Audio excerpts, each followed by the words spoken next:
Greetings, blessings, and gratitude for choosing Info Dissected, the podcast with Chooks and KC. In this episode, we need to talk about lockdown and the mental health effects.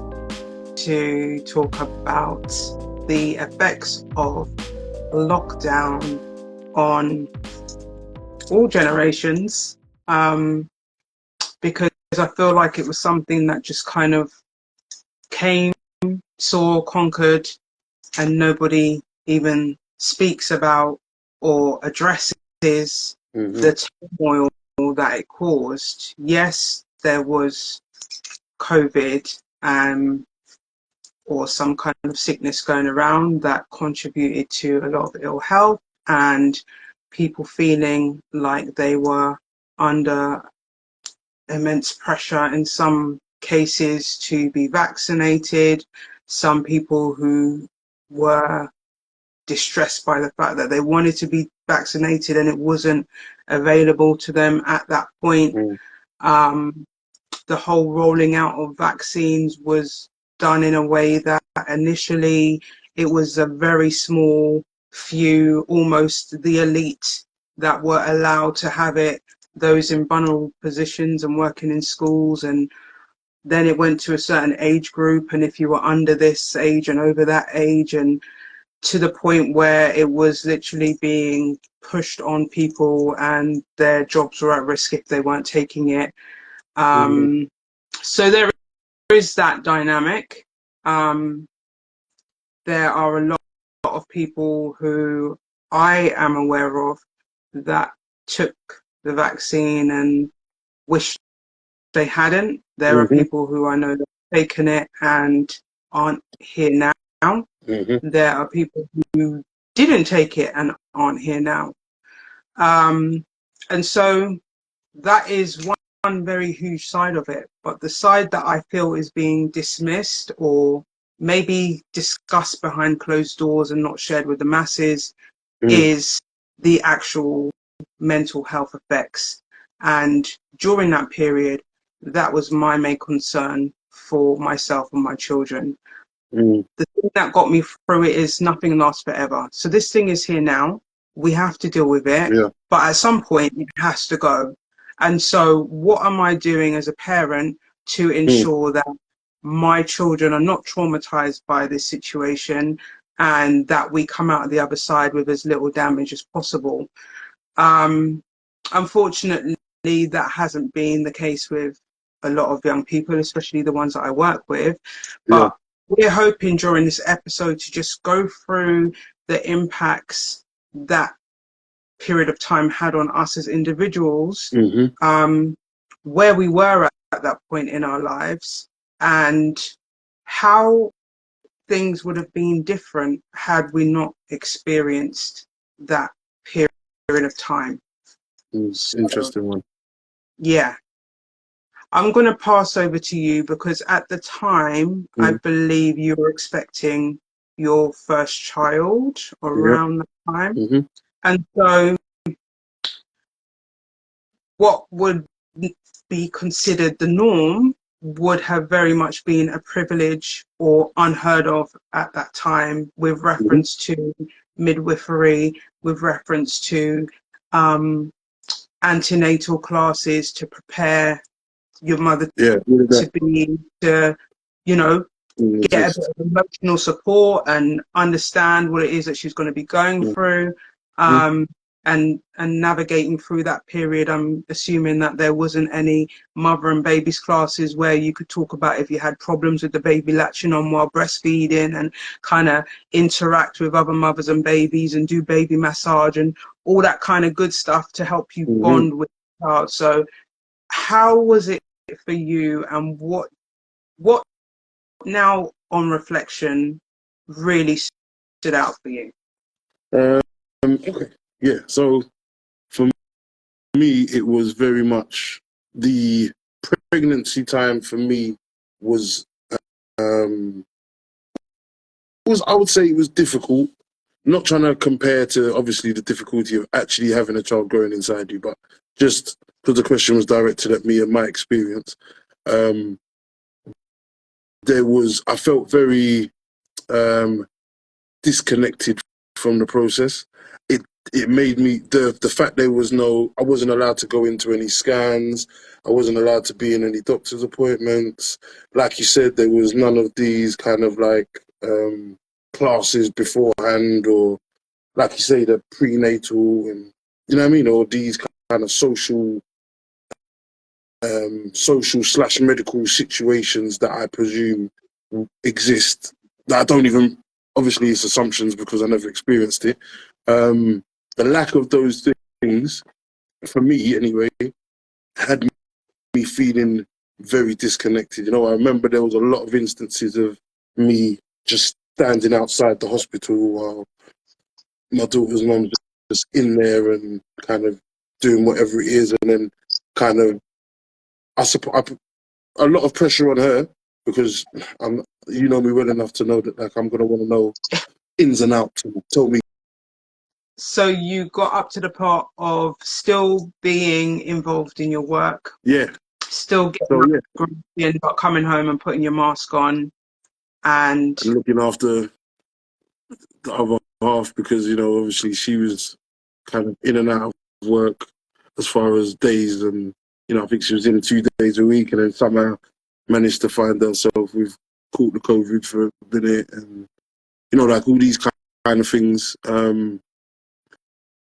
So yeah, it was a when we talk about my experience of being pregnant, and then obviously, well, what I will say is that to be fair, it was a suggestion from her that you know when we find out the sex of the baby, you know what I mean, we paid to go private, and that was something that we could do together.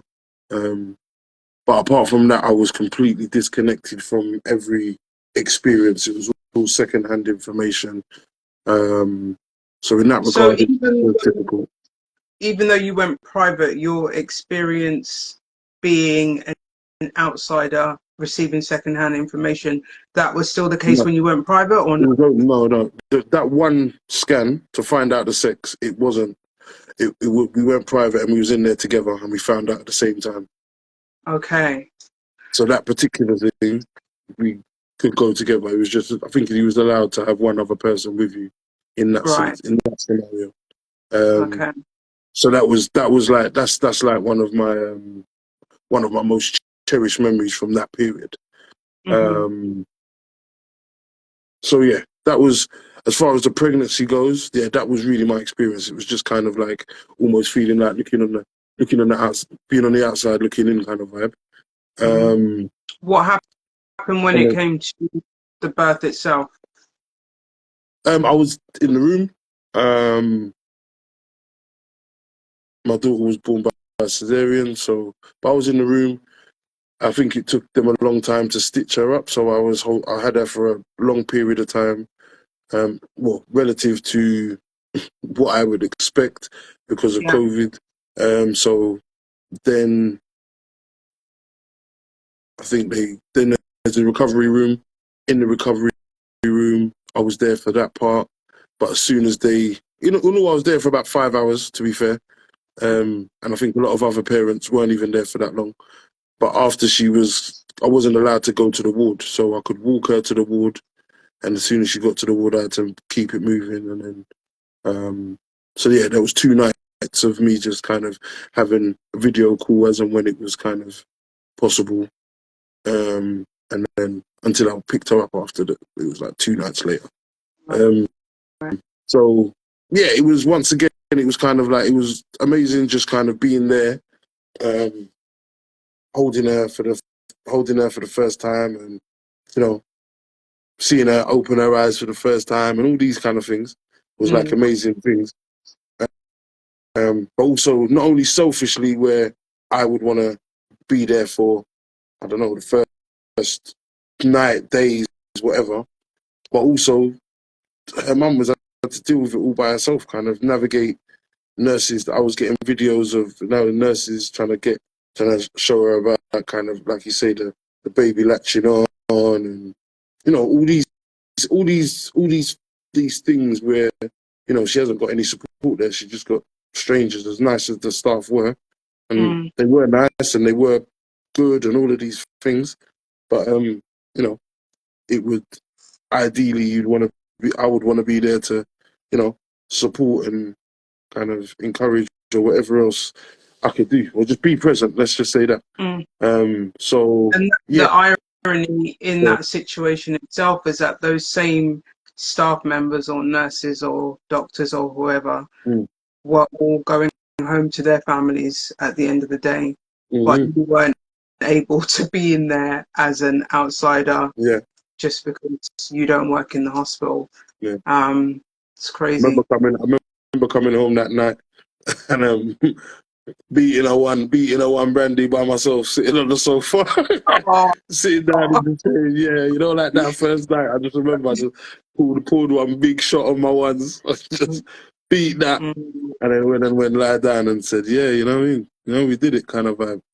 But yeah, but then obviously, but moving on to what I kind of was really um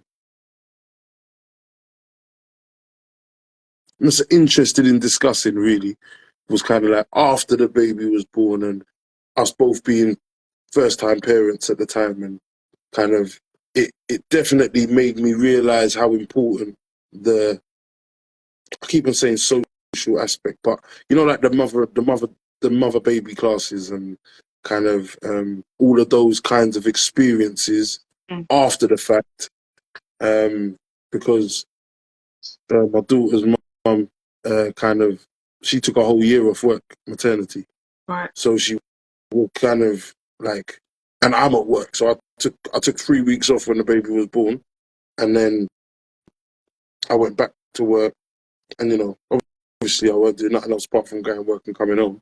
But it's like there was, and obviously family was still around and stuff, but it wasn't. It's not like as free flowing as it would usually be, and during the day, maybe it would have been a huge benefit to have those kinds of classes and access to, like he was talking about, midwifery. I think there was I only Mm, remember 2 visits, wow. um, I believe. I think I remember she had jaundice, so and obviously we would go to the doctors and these kind of things, but there were specific events, let's say, that caused kind of interactions with outside people, you know. Um, we'd go out for walks in the park and things like that. But yeah, it's very interesting. And kind of when I was doing a little bit of a kind of doing my homework for the episode, I remember I did see some kind of bits about how communication is something that is kind of babies that were born in that period. Communication something that struggled, and they're kind of statistically behind children born 2019, for example. Yeah. Um, They just yeah, actually call them yeah, go on. COVID, they actually call them COVID babies, and Mm, I found that extraordinary in itself, just because of how much trauma COVID yeah, brought along with it. But like you were saying, there is a whole series of development that goes on at that very early stage, mm, and just from a social yeah, aspect, hearing other babies cry, being around other smells, other sights, colors, even, um, you know, I don't know whether it's a generational thing, but I feel like most homes of our generation are either white or magnolia, hmm because it's just clean and it's just fresh, and you might, yeah, accessorize with a few other yeah, things, but yeah, nobody yeah. has bright green walls or bright blue walls, and Mm-hmm. all those things feed into the mental development Interesting. and emotional development. And Never so, thought of that. yeah, Interesting. and so when those babies were not in those environments where they do have the bright colors on the walls and the posters and the bean bags and all these different things to kind of get their senses stimulated, Mm, um, yeah, like I feel like this is something that really needs to be addressed and spoken about far beyond this, because there is a lot to answer for. There really is a lot to answer for. And all for what? When we got people who are up there raving in their yard 100%. with brethrens. Like, I don't want to even get into that, Threatening but people to that they don't take their vaccines, then they'll lose their jobs. The people that are actually saving people's lives, and the same NHS that we were outside 8 o'clock clapping for, clap for the NHS. if you Now all of a sudden, don't get a jab, you're gonna lose your job, and then what's gonna right, happen to everybody who needs you? right, It's crazy stuff. absolutely. And so, I mean, we spoke about PTSD previously, and I don't even know how many people may be suffering from PTSD Loads, because of that event and not loads, even realizing. and especially young people. You know, in your field, I would love for you to kind of touch on that a bit, Yeah. in the sense of like the impact on kind of children and young people that were maybe not old enough to be proactive and feel empowered to make decisions about things, but were old enough to be aware of kind of the impact of decisions being made around them, whether they agreed with them or not. And just the fact that so many people, like the amount of grief that I think so many young people have had to deal with. I know at least 2 people who lost their parents in that time. I know somebody else. Well, I don't know them. I know a friend of a friend. They gave. I don't know whether, or it's suspected that they gave their grandparents the COVID, and both their grandparents died. So how do you deal with that? How do your kids deal with that? The impact of something like that happening. So yeah, I think I'd love to hear how you see grief and that feeling of just powerlessness to your direction of life, and also just like just education wise, you know, learning a new way of learning for 2 years, 3 years, and then reverting back. Yeah. There's a lot I could say. I'll try and keep it in little groups of stuff. Yeah. You mentioned the impact it had on me, and I will say that for me, I actually embraced it from very early on. The difficulty I had was my children being in the mix. And I was about to say, if I didn't have them, then I would have just been cool. But then in actual fact, I think it was them that kind of made it cool. But I like my own company. And had I not done the whole, self journey thing that I've been doing, I could imagine like literally sitting and rocking. I think I wouldn't even say it was a low point, but I did get to a point where I kind of like I said, I embraced it. Like, I had my Ray for one, because just before we went into lockdown, so we went into lockdown like the end of March. My birthday is the first week of March, and I had decided for that March that I was going to celebrate my birthday every weekend. So I was going to have four lots of something. Either I was raving or I was doing something. I managed to do the first thing, and then we went into lockdown, so everything else was cancelled. And I just got to a place where I was becoming confident going out on my own.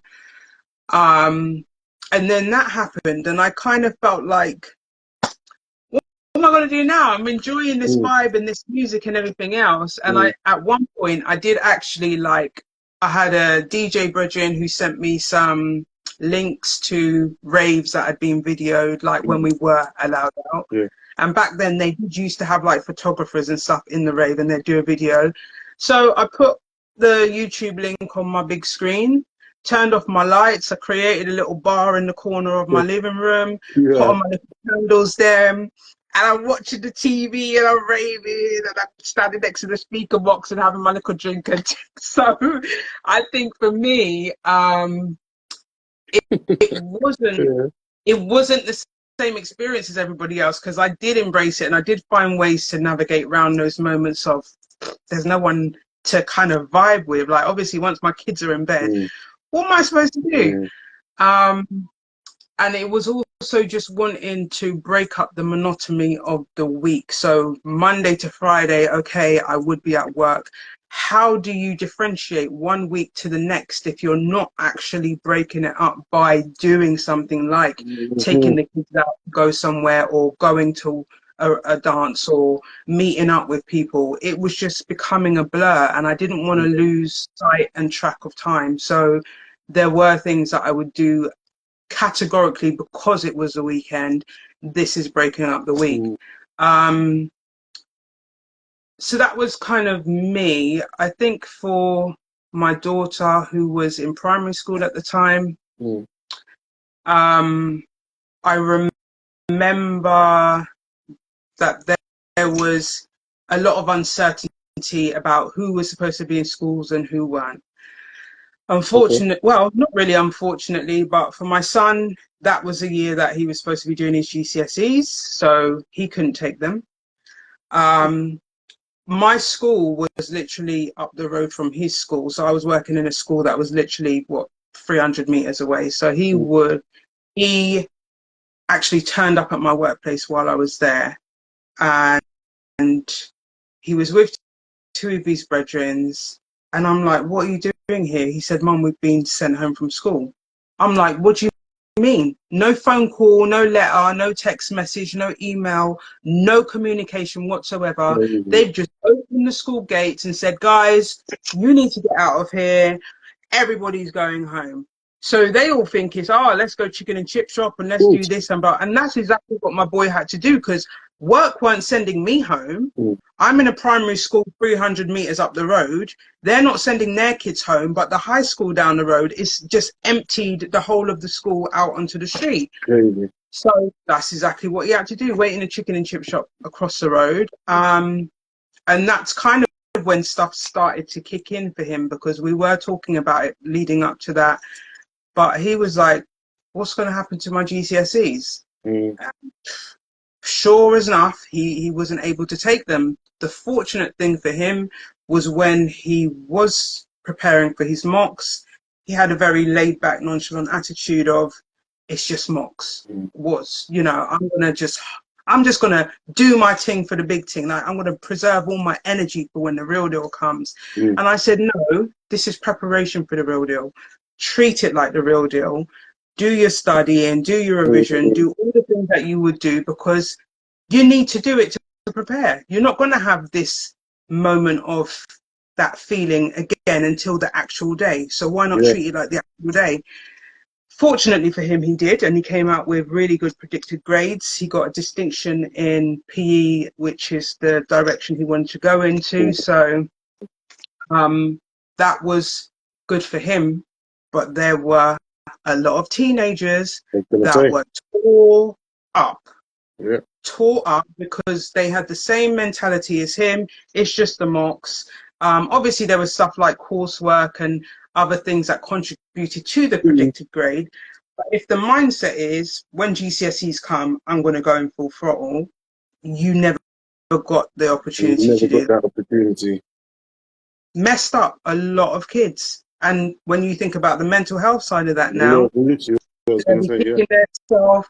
Parents have to deal with that whole conversation at work. Oh, what grades did your child get? You know, all that conversation going on. Yeah. Um, and it's something that can't be undone. So Mm, that was really horrific. Um, but like I said, he did well. So for him, like I say, it was the best of a bad was situation. there any support for anything like that? No, Just out of curiosity, as far as no, after the fact, no, retroactively, nothing. no.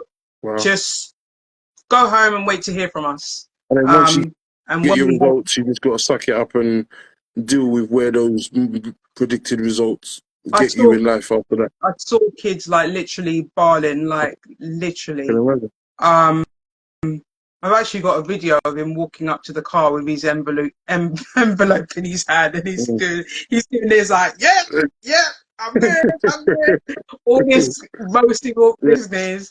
Um, and I had it was so much relief because I couldn't have even felt a way if he hadn't done as good as he Yeah. didn't he did because it wasn't the real deal. Mm. So I just have to thank God that I you know, put that in motion. For my daughter, I remember, like I said, my school weren't closing for anything. I will add that the school I was in at that time has a lot of vulnerable students, and so Okay. the toss-up was we send them home to be potentially not fed, abused, all sorts of things. So although this stuff is happening, maybe we still need to be in school. And what then happened was about a week after all the other schools closed, then they said we will have just the provision open, which was for the higher scale children who really couldn't be at home and definitely needed our support. So um, Mm. I remember dropping my daughter to school. I started work at, I think, 8:30. Uh, Mm. Dropped her to school. I think I was in a taxi because my car wasn't working or whatever. There ain't no garages open to get the car sorted Oh, out. So I've dropped her at the gate, and the taxi's then gone on to take me to work. When I've gone to pick her up after school, asked her how her day was, all the rest of it, mm. she says to me how she wasn't happy because when she was at the gate, so what they were doing is like a timing structure. Year 7 must be year 5's going at 8:30, year 6 at blah blah. So it's kind of staggered entry. Right. When I dropped her, it might have been like 10 minutes early before her year goes in, and the headmistress asked her what she was doing there. She explained that my mum needed to get to work, and bearing in mind, she knows I work in a school. Mm. She also knows the mistress of my school because Mm. they're brethren, and she's quizzing my daughter. So my daughter's explained my mum had to get a taxi, and the taxi's taken her on. This woman turned around and told my child, she must have been 7 or 8 at the time, that she is not her responsibility before, just say 8:30. She said to my Mm. child, during a pandemic or plandemic or whatever the nonsense is, when we got enough stresses, enough problems, Mm. I'm going to work. I'm not going to my bed. I'm not going down the bookie shop. I'm not going to the pub. Mm. I'm going to work to look after more vulnerable children up the road. And you're telling my 7, 8 year old before 8:30, you are not my responsibility. Wow. I I And just left I her called the outside school. and I called the school while I was in the taxi home. The taxi didn't even reach nowhere. And the receptionist was like, she's not available to take a call right now. Can I take a message? I said, I'm not passing on no message because I want what I have to say to be said word for word. I don't want mm. anything left out and anything added. So you need to give me an email address or something because someone needs to hear what I have to say today and it needs to be her. When I tell you I wrote one piece of email to that woman, and the irony is Mm. I applied for a job at her school last year and yeah, I didn't get the job. She remembered me as soon as I went in. But yeah, that was for me, for my daughter at that age of like 7, 8, that was the most difficult experience for Can imagine. her. And I can imagine some kids would have experienced more. I can imagine that some kids in that situation being told that wouldn't have even bat an eyelid and probably be like, oh, Mm. whatever. Mm. But yeah, she knew there was something wrong with that. And so that created a problem for me. Needless to say, the following day I took her to school, Mhm. and was called by the school within maybe half an hour to say that, so at this point, it wasn't compulsory to be in school. You could send your child to school if you wanted to. Mhm. I still have to go to work. So I'm having to send her in. Mhm. I then get a phone call within about half an hour to say she is the only child in school and she's not happy. She's very upset. There was two children in school. One of them was a staff member's child, and a staff member decided to go home with her child. And so my one child was in school. At that point, I was like, nah, Wow. Wow.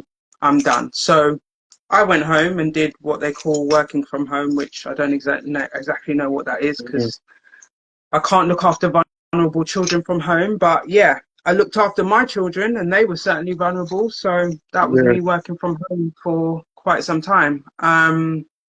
Well, I So, wanted to ask you though. You did mention something earlier that I just wanted to, like, the idea of, um, like children that are experiencing, I don't know, abuse, neglect, um, I don't know, learning difficulties, whatever, physical, in need of physical therapies, or just vulnerable young people in general, like the impact on them during that time is like crazy.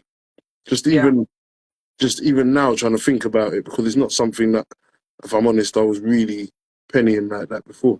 But to Mm, think about it, I'm like, oh, imagine like you're going through all sorts of madness in your house. School's your only peace. School's your only kind of like, you know what I mean, chance to smile, chance to get a proper meal, whatever. yeah. And that's just gone. Mm, It's crazy. crazy. And then Crazy. also the flip side, which is the parents who are dependent on them few hours at school to just get a bit of respite and Mm-hmm. just a moment because their child has learning difficulties or behavior difficulties, and True. to be in lockdown with a child who maybe is abusive or in need of certain things. um it doesn't even, well, I say I don't want to think about it, but that is the reality. Mm-hmm. And there are people who have to go through that without support. And then now, but now they have to, and now they have to deal with the after effects of that, of you Yeah. know, whether it's resentment on either side, uh, yeah, resentment, feelings of inadequacy, feeling like you've let your child down, feeling like you've made situations worse, guilt. Um, yes, to be fair, it's the levels are so deep where you just think, wow, like for there to have been no kind of, I don't know, afterthought, or it's almost like, um, you know, even though I haven't heard it said, but it feels like that whole kind of just get over it energy, like it's done now, like we're allowed to go where we want now. We can, you know what I mean? It's like, Yeah. but now when you, like everything, when you break something down, when you actually care about a subject enough to break it down, Mm, you realize that just because it ends, it doesn't mean that it's the effects of it are still not felt yeah. way down the line, you know? Yeah. And like you say, the effects, you've got toddlers coming up, like your little one, for example. You've mentioned before that she's not as sociable as Mm-hmm. other little ones, or she is fine children approaching her, but won't be the one to make the first step. Mm-hmm. And so, what kind of child would she have been had she not been in a situation where she missed out on all those examples that we had earlier? Um, So before we do go on as well, what I do want to say is just the fact that she did start nursery at one, mhm, with other children, but it's something I was mhm, literally just thinking about is the fact, even though she did start nursery at one, she started nursery with other children that are all in the same boat. yeah. So they So will have as much the as same. she's having a social thing, but she's having a social time with other children that have kind of had limited um, Yeah. interactions. But yeah, I just wanted to just throw that into the And it's mix. a valid point, because if it was a different traumatic event, for example, I don't know, a car accident, and you Mm. know, there's no kind of support after the fact. It could be a tragic accident, and Mm. so there's no support. And then the people who you may see in hospital are, you know, people who have suffered a car accident and may have limbs missing or may be in a state of all sorts. Mm. Um, lack of, you know, maybe even not even cognitive and all this kind of stuff. You're then in an environment where you haven't even got, and like you're saying, in the nursery environment, unless you got some kids in there that had some parents doing some crazy things, Mm. like, well, I say crazy Yeah. things, but things like, you know, making sure the bedroom looked like a nursery and Yeah. doing puppet shows and, you know, Mm. all this kind of stuff. I think the majority of parents, especially for the younger generation, Mm. were using devices and using TV, and that almost was used to replicate what would be happening at nursery. So you go to a nursery channel on YouTube and you've got a teacher singing or dancing. I remember Mm. my daughter was here with, I can't remember the name of the guy, but he started doing PE lessons on YouTube. Wick or And something. that was quite Something Wick. a big campaign, yeah, because it was like, oh yeah, we still got our PE lesson. And so Yeah. she was loving it, but that was her getting used to the screen and becoming dependent on the screen for a PE lesson. Mm. Um, and although, How ironic unfortunately, is that? there you go. And now we want to say, take the devices away, get off the device. You've been on there for too Mm. long, when Mm. that's what they've been molded into 100%. doing in order to get through this time. Um, there's so much. So much in it. It is so much.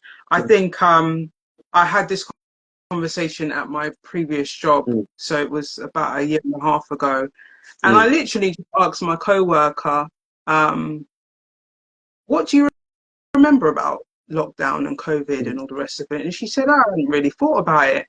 And like I said to you, it's something that I'm quite passionate about because I feel like it's just been kind of, like you said, swept to one side, get over it. Mm. Um, and her son was also born during that time, and she said, I really missed my mum actually. Mm. Her mum's up north, and she was obviously giving birth to the baby, and same thing, dad couldn't be there. Mm. Um, and she was getting quite upset and emotional while talking about it, Mm. and I kind of made light heart, and I said, you know, do you remember toilet rolls running out and that kind of thing? And she then started laughing, but I literally remember going to Aldi and the queue just to get in the shop. You got a Yeah. whole queue of people around the car park, as far as your eye can see, with their trolley, standing and waiting to get into a And supermarket, one Tesco in, one Magnets out. was 1 in, 1 out and all that. They put Like, traffic lights above the door. and the Yeah. crazy thing about that is, you've got people going in. Yes, okay, it was wear your mask and blah blah blah. There were people who were immune to wearing masks. Well, not immune, but you know, If you what's the word? Exempt. exam. Yeah. Um, and so, okay, you've got that going on. You've got people being chastised and made to feel bad. Like, I remember 100%. going in and being told, like, "Where's your mask? Put your mask." And I'm like, "Who are you talking to? Like, don't come up in my face, because I can put the mask on, and when I have a panic attack and drop on the floor, what are you going to do then?" I said, "But like, I'm not entertaining none of that nonsense." Um, but the irony was people kind of going around and picking up a tin and maybe reading it and putting it back, or picking up some potatoes and putting it in a bag on one, you know, people No were one was touching thinking of that. everything. Yeah. So how do you even, I just didn't, it just doesn't make sense. It really didn't make It was never sense. going to either. It's like everything. It's all propaganda in the sense. Listen, I'm not even trying to. I'm not necessarily saying it's the whole pandemic vibe and all of that, but it's more like the propaganda of it. It's like everything. People just read the headlines and just read the surface, and it just almost once you're drip fed some information, Yeah. it kind of turns off your critical thinking. So Hmm. like in a normal normal sense of the word, you know what I mean? You'd look at it and be like, all right, cool, everyone should wear a mask, but I'm not wearing gloves to pick up every other thing in the damn supermarket. So Mm. it's not like how much people have sneezed on this tin of beans before I picked it up, and you're worried about. Do you know what I mean? So, but as soon as because you've been, Condition. I don't know, programmed and conditioned with all this information, that Mm. part of your brain that lets you be actually a conscious person is dulls and just gets turned off, I would say. I mean, Hmm? I remember being in the park and seeing people walking around with masks on in the park, and each to their own. Like my mum would be walking on the road with a mask on, and I'm just like, but we're out in the open. Like, No, worse than that, people with a mask on in the car by themselves. listen, Do you listen. remember? And the mask is like you're just breathing in all the toxins that your body's trying to get out of your body by breathing. You're just inhaling that stuff 100%. back in, like,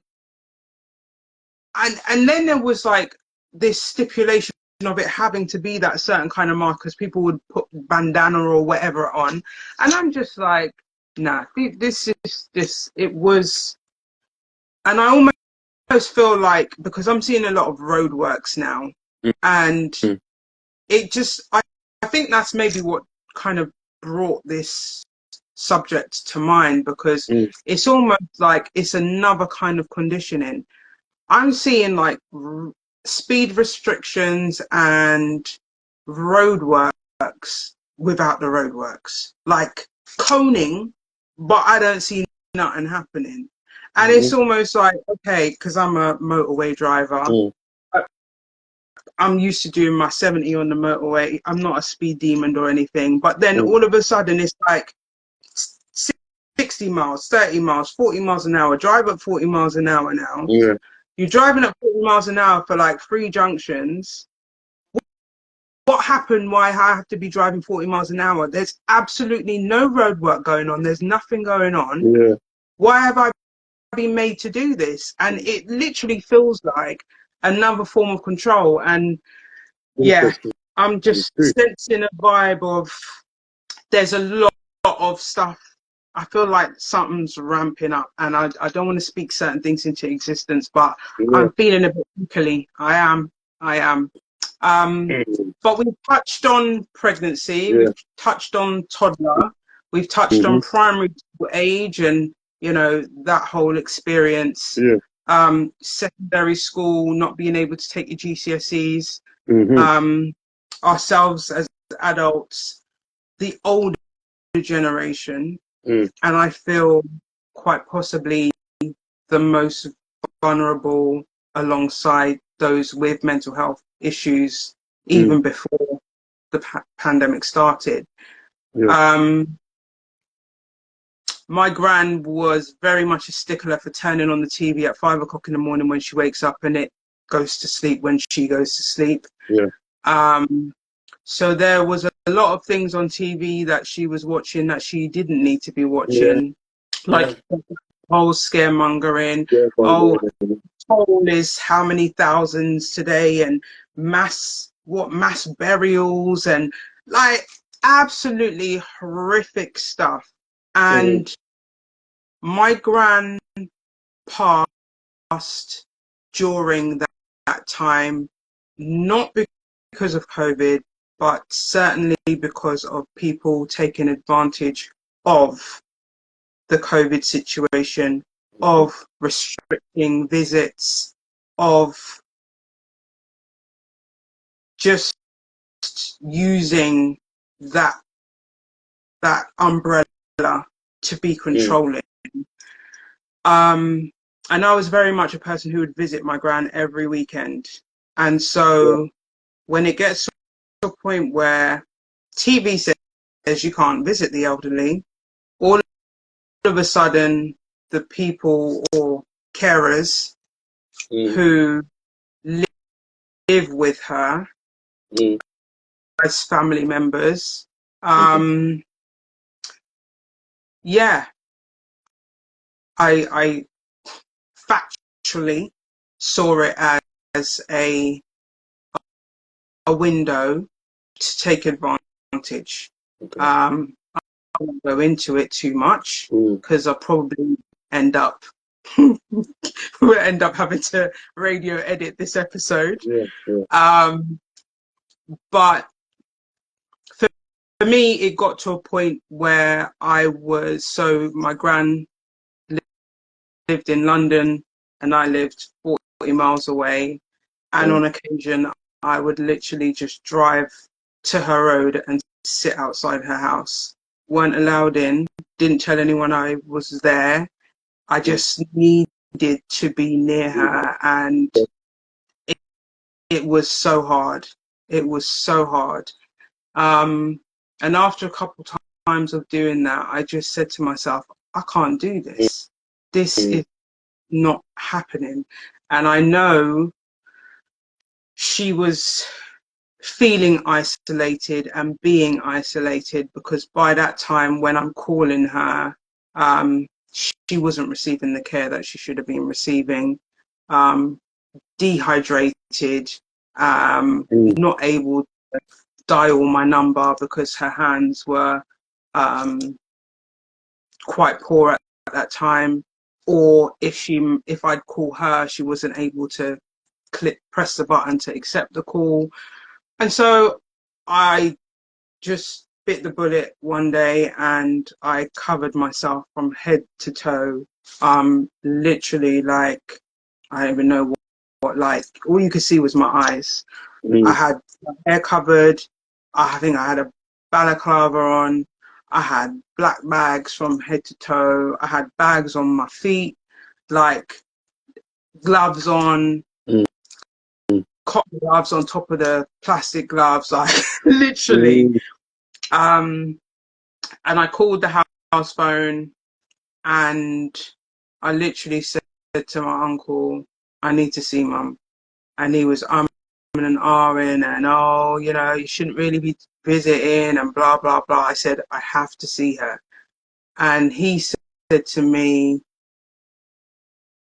my missus, I won't say her name, is out at the minute. No, he said, when did you want to come? I said, I'm outside now.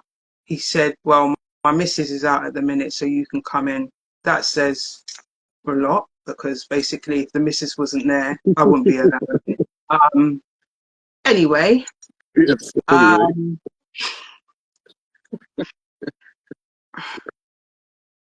I went to the door and I went into my grand's living room, and she literally looked at this plastic bag, bigger. It's a Missy Elliott video. Yeah, and she doesn't call me Casey, but I'll just say, she said, Casey, is that you? Like she wasn't expecting to be no one else. I was like, yes, Mom, it's me. She said, but Lord Jesus. Oh, bless her. Yeah, it's like that. And oh my gosh, like, it was like if she could have inhaled me, she would. Like, literally, we hugged for so long, and it was everything that she needed in that moment. But it was almost by me taking that step, my uncle then decided that because now it looks as though I'm the only one who cares, he's going to invite round all his kids now. And then all of a sudden the yard is like a market. So we've got everyone coming in and out. People who only ever visited at Christmas to get money are now around the house on a regular basis and taking over the space and the relationship that me and my gran had. And as she began deteriorating, I just felt like I was being pushed out more and more, to the point where, and we spoke about in a previous episode, me just sitting there and watching my gran breathe for like 3 days. Just literally, I didn't eat, I just there watching her. So it was a really difficult time, because like I said, my personal experience is that there were people who took advantage of the fact that the government said you weren't allowed to have people around. And so how many other people in that situation, how many nursing homes, and I don't want to put anyone down, Mm. but we hear a lot about carers on a Mm. good day Yeah. abusing people who they should be looking after. Mm-hmm. So if their family members are not able to visit and check on them and see that they're being looked after Yeah. properly, how much more so would that period of time Yeah. be How many taken people? advantage How many examples slipped through the cracks in that period? Um, of? and also as well, I was literally talking to my brother about it the other day about how when his dad passed in that time, and he was only allowed to have 10 people at the funeral. All of that. I just said, please don't make her go before she gets a funeral that she's paid for, because she told me about her funeral for years. She is Mm. somebody who prepared for her funeral. Yeah. She wanted horse and carriage. She wanted this and that, and she had made sure that without a That doubt was that was covered. going to happen. She paid for it. Mm. But then the funeral home saying, well, we can't have horses. It's a pandemic. Mm. We can't do this. You can't have that many people. Like, culturally, it should have been the whole of northwest London, but there were all these restrictions. But trust me when I say, like, the God that she believed in didn't even leave her when she left, Mm. because everything that she wanted came to pass. And I'm talking about literally 2 days before the funeral, some next restriction was lifted where we could have the horse and carriage. Like, I had her, I arranged for 2 doves to be let go. None of that was going to be put, like, yeah, it was Perfect. amazing. It went Um, well.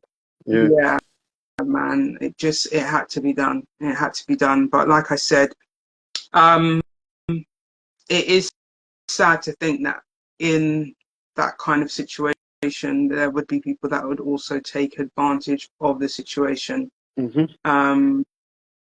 And it's a tough one, but I do feel It is. like there's questions that need to be answered, Bye. and there's things that I just want to see some statistics. I want to see a documentary. I want to Okay. see a program, a watch, like, is it Watchdog? Did Watchdog look into that kind Yeah. of thing? Yeah. I want to see something where someone says, actually, the world was locked up. We were allowed to go outside for 20 minutes. Mm. We weren't allowed to see family. We weren't allowed to do how much normal things that we consider normal. And then Mm. the flip side of it is they decide one day, oh, everyone's to Don't have worry the about jab, it. the jab. Everyone who's decided not to have it isn't going to have it. After they've told people no jab, no job, after they've Mad told thing. people that you can go around certain people if you've had it, um, even things that people haven't thought about, or maybe they have and it's just not been discussed. But what is the situation if somebody who has been vaccinated has unprotected sex with somebody who hasn't been vaccinated? Like, this Mm. was discussed that it was DNA changing. Like, there's all kind of things that this thing does to your body. So what one for that? Like, I need to hear some discussions take place. And because no one's Interesting. asking for it, yeah, that's just one thing, but no one's asking for it. So what's to stop us being in that position Mm. again? Because, like you say, we've all just rolled over, got on with it. Okay, that was then, Yeah, yeah, but yeah. You're right. no one's being pulled up, no one's being questioned, no one's being held accountable for the mental health of how many millions and billions of people that this has affected. Mm. Um, That, and to that's say, interesting. I think we should definitely do a poll on that. Not just the unprotected thing, but I think see what the viewership thinks um about this subject and the impact and what individual impacts they've experienced. I'll be mm, I'll be really interested to find out. Um, you yeah, know what else really winds me up? yeah. something that came in, something that came into play. shortly after lockdown. I think, I don't know, but the cameras on the self-service checkout thing, Right. like they came when we got freed up, Mm. yeah? I'm assuming because of what? I don't know. They didn't used to be there before, but all of a sudden you've got this camera in your face, videoing you at the Mhm. same time that you're using your bank card. And did you ask for my permission? Am I allowed to just take my phone and push it in somebody's face and start recording them? No. Is there a disclaimer on the door when I walk into the supermarket that if I use the Probably, self-service checkout, probably. Like there's a the there's same, a you know, there's there's a a camera in every notification? cash point as well. So unless you know that, it's the same thing in the cash point. They got you as well there as well. Um, I think the like cash point, okay, maybe you could go on the fraud, you know, if the footage was required to you see never if somebody's used your you card. never got the thing. You never got the message the other day where everyone was giving out the Sainsbury's vouchers, What saying the Teeth Sainsbury's voucher, about the Teeth food from the Sainsbury's self checkout. what? You didn't get the memo, no? No. I got it later after it was already on tops. But there was like a message going around, like a QR code that you could go to the Sainsbury's self checkout and just click it, like, you know, like a voucher, money off voucher. Just click Yeah. it as many times as you want until people were getting whole baskets of shopping for £3.50. Whole trolley. No way. But that's how I know you. That's how I know you live under a rock. You Trust never saw me. this. I'm And gonna I'm happy I'm gonna there. dig out the I'm video happy and there. send it to you later. I'm gonna dig it out and No send it to you later. way. But That's yeah, like stuff crazy. like that is the same thing. I think, Mm. like where people there's stuff like that that's happening, or people that are stealing stuff, and I'm not saying that's the reason why, but I'm saying that's what they're gonna say is why they don't have to ask for permission or give you any heads up. So I think, but that is the way of the world. I think that's the way the world's going. I tell anyone that will listen, like if you're like Demolition Man's what I think the world's gonna turn out like. A version of the film Demolition Man is when But you do know. you not feel like that's the way of the world just gives them permission to do what they want to do? No, no, no, no, Like no. if you just lie down and accept that's the way of the world rather than asking questions and rather than asking people to be accountable for what they're doing and what they've done. Um, it goes I agree with all of back that. to so many topics we've had where it's like if there's no consequence, then there's no change, and there needs to be consequences. I think, like I said, I think like why I use Demolition Man as the example is because I believe that the minority of people, whether it's the minority, but the people that think how you think or how we think, are a certain type of person. Mm, And yes, I agree. I would love to have, like, it's making when you what you just said there made me think. Right, maybe we could or I could do some sort of, I don't know, investigative journalism, some or documentary ourselves, or speak to people to make it happen, right? But like, I think other people that don't agree with that are gonna work with the system, and they're yeah, gonna like when they're offering out the chip, they're gonna be like, give me two. Do you know what I'm saying? yeah, So I think the people that think like me and you are gonna, I believe, are gonna have to be doing our work from underground. In the film, obviously, it's physically they're underground living in the sewers, but I think as looking at it as a metaphor, mm, I mm, do believe that it's going to be, you know, I was talking about that at work last week or yesterday maybe. No, it was Friday last week where I was talking about how, you know, this chip thing where everybody is going to have their financial information on a chip, going to have their travel information on a chip. So you do something that they don't like, and then your whole life could be shut down in an instant. You can't get on a plane. You can't get no money out of the bank. You can't transfer no money. You can't buy nothing. You can't provide for your family. So okay. you're So gonna have to be under the radar, what, what or happens if you're gonna have to go on. what happens if like with the vaccination there are people who say no, thank you very much indeed. Then how are you gonna buy stuff? Like you're already going to certain shops and you can only buy stuff with card, or you can only buy stuff with contactless. Like some shops only take contactless. I mean, some shops don't take cash, for example.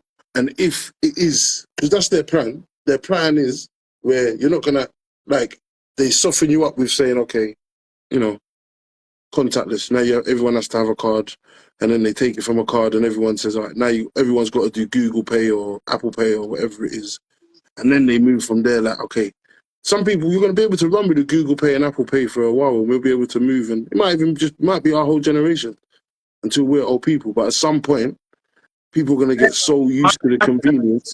It better not be in my generation. That's what I'm saying. Because I'm growing my own tree in my own garden with my own things.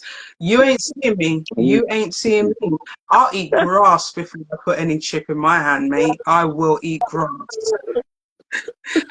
And I'll be doing my grounding while I'm eating my grass, Yeah, okay? yeah. That in the whistler and smoke it. No. Why so serious? Don't get me started. Don't even. Oh dear. Okay, look, we said. I say we make that the topic for the next one. Sounds like you got a lot to say on it. I ain't scared. He's scared.